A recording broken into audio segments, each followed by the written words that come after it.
Rent for the month of March, rent की जगह salary भी हो सकता है, कुछ और एक्सपेंस का नाम हो सकता है। Rent for the month of March is not yet paid, not yet. हमने ना मार्च महीने का ईयर होता है बेटा अकाउंट में, अप्रैल टू मार्च क्या होता है, हमने अप्रैल से फरवरी तक का रेंट दे दिया, मार्च का रेंट नहीं दिया। Rent for the month of March is not yet paid, is not yet. Can it be recorded in the books of accounts, can it be recorded in the books of accounts, can it be recorded in the books of accounts? Answer is yes, answer is yes, yes it is recorded as outstanding rent, yes it is recorded as outstanding rent because of accrual assumption, because of। बच्चों अगर 1 number का होता तो यहीं तक लिख देना, लेकिन अगर 3 नंबर का आता तो फिर accrual assumption एक्सप्लेन करनी पड़ेगी। अगर 1 नंबर का आता तो यहाँ तक, अगर 2 या 3 नंबर का आता तो ये एक्सप्लेन भी करना पड़ेगा, ठीक है। तो अगर 1 नंबर का आता तो इतना काफ़ी है, अगर आपको 3 नंबर का आता है तो 1 नंबर का यहाँ, फिर उसके यहाँ से एक्सप्लेन भी कर देना। ओके समझ आ गई बात? तो जो हमारे 3 असम्पशन है इस चैप्टर में, पहली असम्पशन थी गोइंग कंसर्न असम्पशन, दूसरी असम्पशन क्या थी कंसिस्टेंसी, और तीसरी, तो 3 असम्पशन है। असम्पशन मतलब बाउंड्रीज, असम्पशन मतलब इसके बाहर नहीं जा सकते, गेम इसी में होगा, ठीक है। अब शुरू हो रहे हैं जो इन्हें कन्वेंशंस भी कहते हैं, कंसेप्ट्स भी कहते हैं। अगला शुरू हो रहा है प्रिंसिपल्स। क्या शुरू हो रहे हैं? कितने प्रिंसिपल्स हैं हमारे? 11 प्रिंसिपल्स हैं। कितने प्रिंसिपल्स हैं? There are 11 principles. हमारे जो 11 प्रिंसिपल्स हैं, पहला प्रिंसिपल सबको पढ़ाया हुआ है मैंने, सेपरेट। पहला प्रिंसिपल सबको पढ़ाया हुआ है, कोई ऐसा बच्चा नहीं होगा जिसने ना पढ़ा हो। Separate entity principle, separate entity, इसका दूसरा नाम है बिजनेस एंटिटी प्रिंसिपल, इसका एक और नाम है accounting entity principle, accounting entity principal,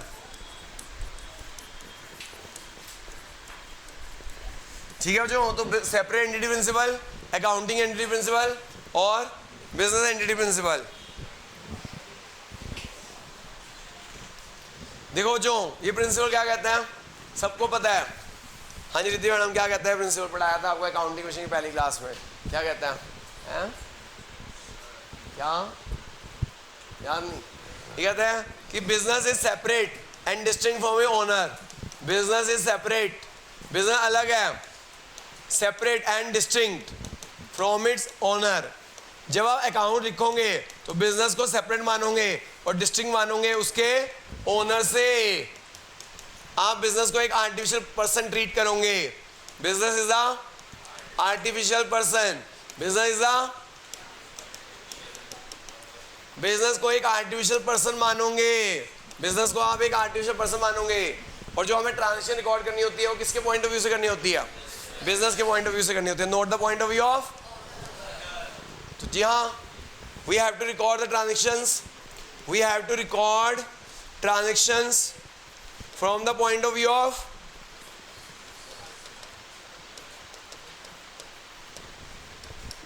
from the point of view of business, note the point of view of owner.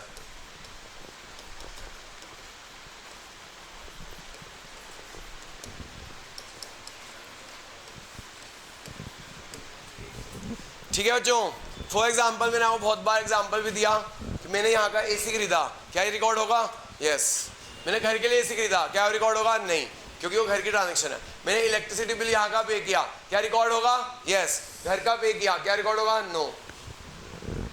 इसी समझिए बच्चों, या तो इनडायरेक्ट क्वेश्चन ऐसे आता है, बिकॉज ऑफ दिस जो पैसा आ गया, दोनों अलग अलग पर्सन है, ओनर अलग पर्सन है, बिजनेस एक अलग पर्सन है। ओनर ने बिजनेस में पैसा लगाया जिसे हम बोलते हैं capital. Because of this principle, because of this principle, capital is the liability for the business, capital is the liability for the business, because of which principle? Answer is separate entity principle या business entity principle. Capital is the liability for the business. Very very important question for 1 mark. Capital is the liability for the business because of which principle? Answer is separate entity principle या business entity principle. Very important question. बहुत बार आ चुका है paper में कि capital is the liability for the business because of which principal. Answer is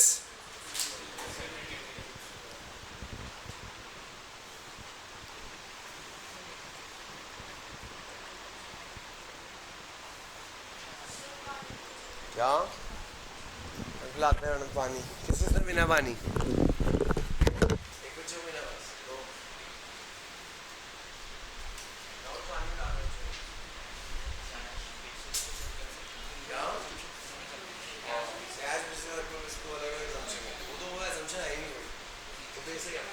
पानी में डालो भाई, हाथ रख दो, पानी पीना.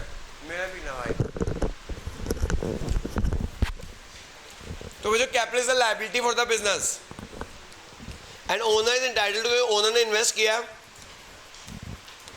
And owner is entitled to profit और loss of the business. Owner को उसके बदले में क्या मिलेगा?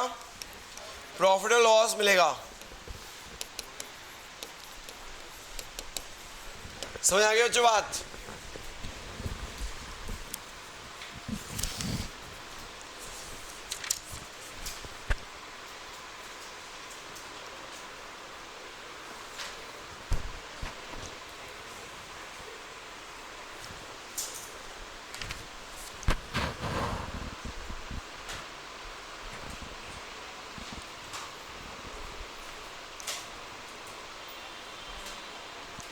हाँ जो पेज नंबर 95 क्वेश्चन नंबर 4 पढ़ना.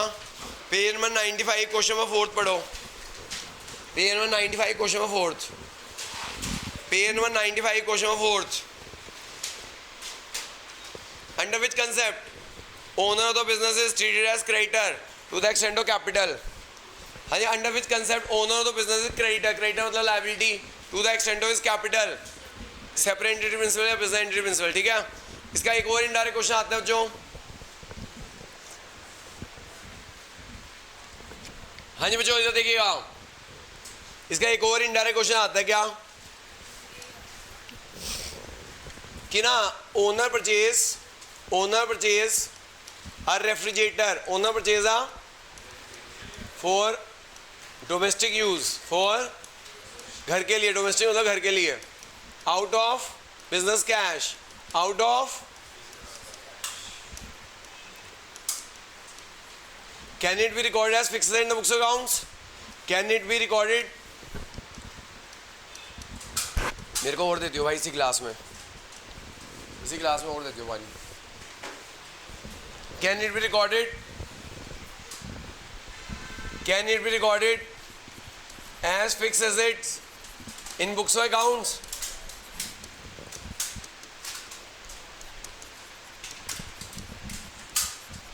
क्या हम इसे फिक्स्ड मान सकते हैं बुक्स अकाउंट्स में? Answer no. Answer no. It is treated as drawings. It is treated as,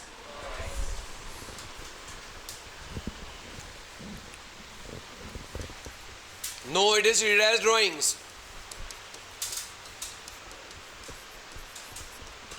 no it is treated as drawing. Because of which concept? Because of separate entity principle. Because of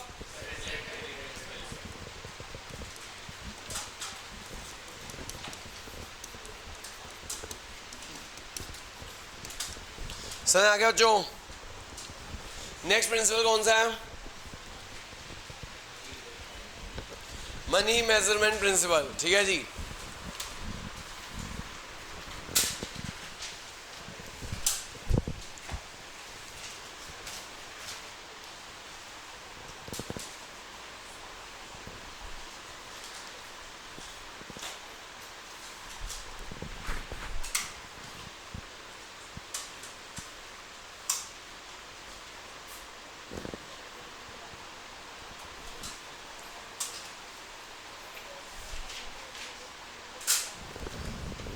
है जो अगला principle है money measurement principal.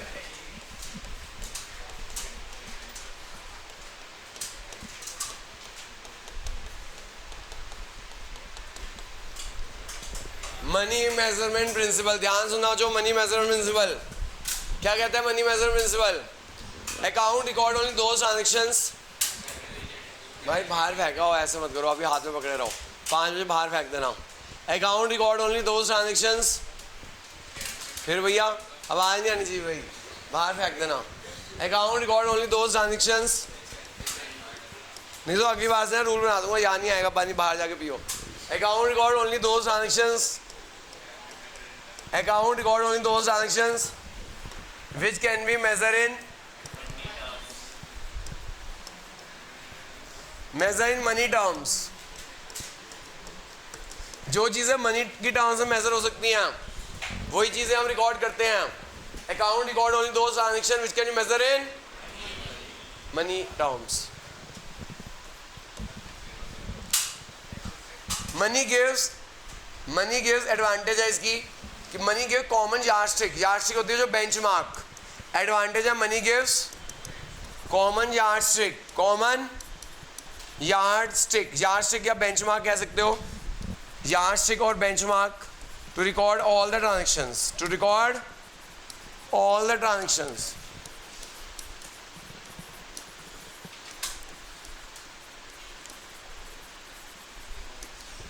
जी हाँ, जो money gives common yardstick और benchmark to record all the, यानी कि अगर मनी टर्म्स ना होता ना तो हम कैसे रिकॉर्ड करते हैं, कहते हैं कि 10 20 40 शेयर है, एक पीसी है, लेकिन अब हम चीज़ों को क्या कर सकते हैं, रिकॉर्ड एक टर्म से कर सकते हैं, that is money terms. That is सब कि भाई शेयर्स कितनी वैल्यू है, उसकी कितनी वैल्यू है,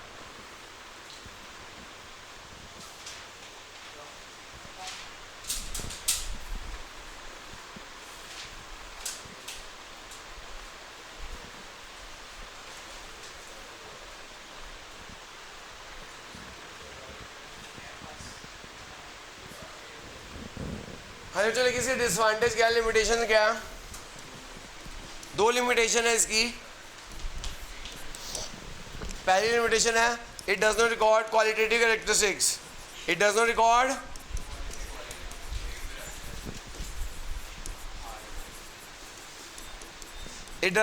क्वालिटेटिव कैरेक्टरिस्टिक्स।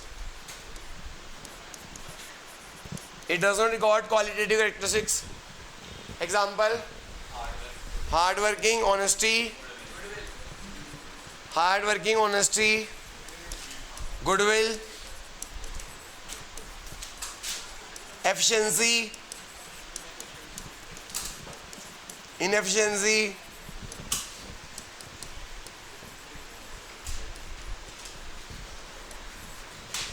तो जो चीजें ना, जो क्वालिटेटिव कैरेक्टरिस्टिक्स है, जो बिजनेस को इफेक्ट डालती हैं, hard working, honesty, goodwill, efficiency, inefficiency, ये सब चीज़ें क्या करती हैं, हमारे बिजनेस को इफेक्ट डालती हैं। ठीक है, तो ये चीज़ें हम रिकॉर्ड नहीं कर पाते। जैसे फॉर एग्जांपल, एक बच्चा छुट्टी मार गया, इसकी फ्रेंड छुट्टी मार गई, क्यों, किसी को और का टेस्ट लेने गई है, क्लास मिस करके। अब बताओ, अगर उसे बैकअप देना चाहिए, देना चाहिए, लेकिन मैंने दे दिया भैया, क्योंकि पता है भाई नहीं दूंगा तो काम खराब हो जाएगा, तो अगले साल नहीं आएगी, बुरा मान जाएगी जी, हालांकि गलती उसकी की है, मेरी गलती नहीं है। लेकिन अगर मैं दे दूंगा तो उसके अंदर होगा सर बैकअप दे देते हैं, और कोई तो बैकअप देता नहीं है, तो चलो भाई यहीं पे लगा लो अगले साल, तो इससे फ़ायदा ही होगा, खुद तो आएगी, साथ में 1-2 बच्चे और ले आएगी, अगले साल और भीड़ बढ़ जाएगी, तो प्रॉफिट ज़्यादा होगा। तो हार्ड वर्किंग फ़ायदा तो देती है अगले साल, तो इससे बिजनेस को इफेक्ट करता है, लेकिन हम ये चीज़ें रिकॉर्ड नहीं करते। ठीक है जी। इसी तरह दूसरी लिमिटेशन ये है, दूसरी लिमिटेशन क्या है, हाँ जी, दूसरी लिमिटेशन क्या है कि ना हमने जिस वैल्यू पे खरीदा ना उसी वैल्यू को रिकॉर्ड करते हैं, तो लेकिन महंगाई तो बढ़ रही है, इन्फ्लेशन तो होती जा रही है, जो चीज़ हमने आज हमने 1000 रुपये खरीदी थी, 1 साल बाद के 1000 रुपये मिल जाएगी, महंगाई बढ़ चुकी है, लेकिन उससे वो अकाउंट जिस वैल्यू पे खरीदा था ना उसी वैल्यू पे रिकॉर्ड करता है। हाँ वो यही तो, तूने प्रॉपर्टी खरीदी थी 20 साल पहले, तब तो पैदा भी नहीं हुआ होगा, माने तेरे पापा ने खरीदी थी 10 लाख की, वो आज भी बुक में 10 लाख ही होगी। यही तो लिमिटेशन है, ये मनी मेजरमेंट क्या ना, जितने खरीदे उतना दिखाना होता है, यही तो लिमिटेशन है। It does not show the effect of price level changes, it does not show the effect of price level changes, that is inflation. यानी जितने वैल्यू पे मनी पे खरीदी उतने वैल्यू पे दिखाओ।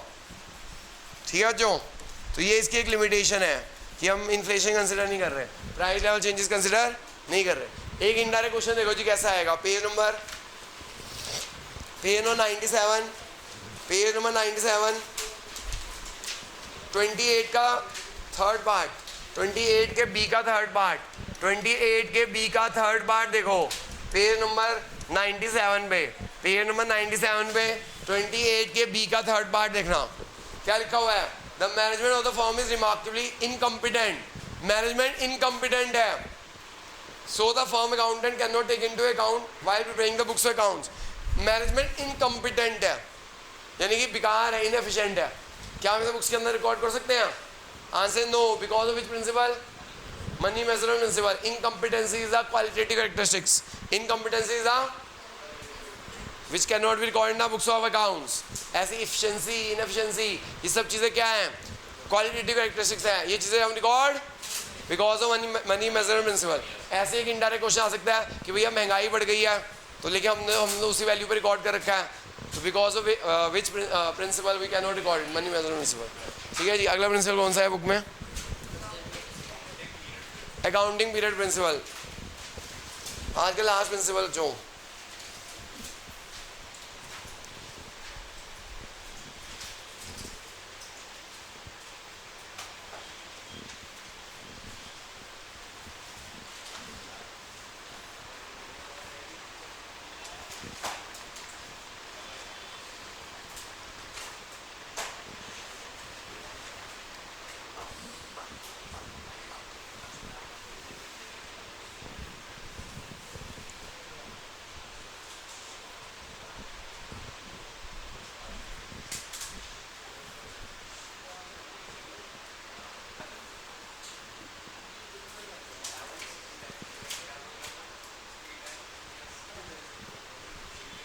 क्या हो गया? क्या है?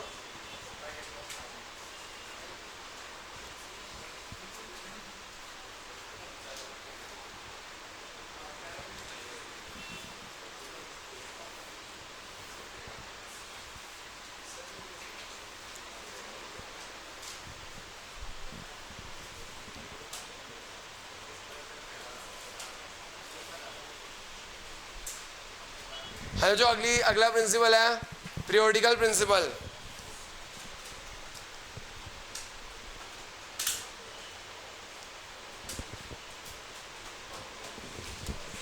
Periodical principal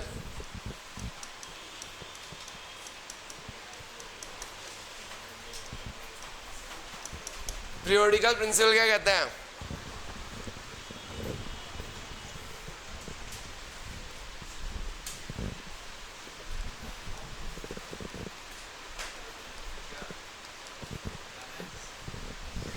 according to this principle, पहले according to going concern assumption, going concern assumption क्या कहती है कि बिजनेस की लाइफ बहुत, according to going concern assumption the life of the business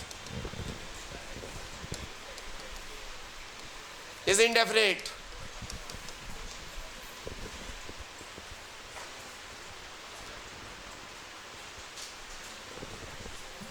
Life of the business is indefinite. So we divide the life. So we divide the life into smaller periods. We divide the life into smaller periods. हम life को smaller periods में divide कर देते हैं. So we divide the life of the business into smaller period. So we divide the life of the business in smaller periods. That is, हम life of the business को smaller periods में divide कर देते हैं। Generally that is generally 1 year. Generally 1 year. हमारे India में 1 year कौन सा होता है? अप्रैल टू मार्च। और यूएस और यूके में कहाँ तक होता है? यूएस यूके में जनवरी से दिसंबर कैलेंडर ये चलता है। क्या चलता है? हमारे यहाँ पे अप्रैल से मार्च चलता है। यूएस यूके में क्योंकि मैडम नवरात्रि कब होते हैं? हमारे हिंदू न हमारे ये जो अंग्रेज है वो तो पागल हैं। हमारे असली साल तो शुरू होता है अप्रैल से, नवरात्रों से भूल गए। नवरात्रि जो अभी बीते हैं वही तो असली साल शुरू होता है। कहते हैं नव वर्ष शुरू हो गया, इसी जो अभी बीते हैं अप्रैल में, उसी से हमारा नया साल शुरू होता है। कहते हैं नव, ये वाले जो नवरात्रे होते हैं उससे नव वर्ष शुरू होता है। वो तो उनको तो कुछ पता ही नहीं, हमने तो बनाया, वो हम अपना कल्चर भूलते जा रहे हैं। वो हमारा धीरे धीरे देखना एक दिन वो भी हमारा अडॉप्ट करेंगे। हमारी साइंस हम भूलते जा रहे हैं, उनको अडॉप्ट करते जा रहे हैं, वो हमें अडॉप्ट करते जा रहे हैं। जर्मनी वाले ना, वहाँ पे जर्मनी में सबसे बेस्ट साइंटिस्ट वहीं के होते हैं। वहाँ पे जो डिग्री दी जाती है वो संस्कृत के श्लोकों से दी जाती है।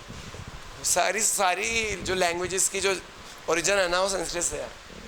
हाँ जी देखो जी, तो हम अपनी वो भूलते जा रहे हैं और दूसरों को अडॉप्ट करते जा रहे हैं। वो हमें अडॉप्ट कर रहे हैं, उन्हें पता है कि सारा ज्ञान हमारे पास ही था, लेकिन हम अपना ज्ञान भूल गए हैं, वो हमारा ज्ञान ले रहे हैं। According to this going concern assumption, life of the business is indefinite, so we divide the life of the business in smaller period, that is generally 1 year, April to March. India में अप्रैल to March follow होता है, शुरू से सदियों से follow हो रहा है ना, ये आज से नहीं हो रहा, कब हमेशा से हम यही फॉलो करते आए हैं। क्योंकि हमारा, हम कहते हैं भाई नव वर्ष नवरात्रों से ही शुरू होता है भाई, नव वर्ष नवरात्रे। ठीक है जी, आगे चलते हैं जी। उसके बाद कहाँ तक पहुँच गए अब? हाँ, आफ्टर एवरी अकाउंटिंग पीरियड हमें क्या बनाना है? After every accounting period we have to prepare the financial statement. Financial statement बनानी है।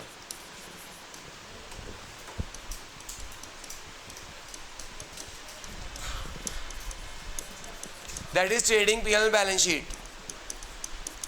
हमें बिजनेस का रिजल्ट फाइंड आउट करना है, ये वाली स्टेटमेंट बना के, trading P&L account and balance sheet बना के, to ascertain the result of the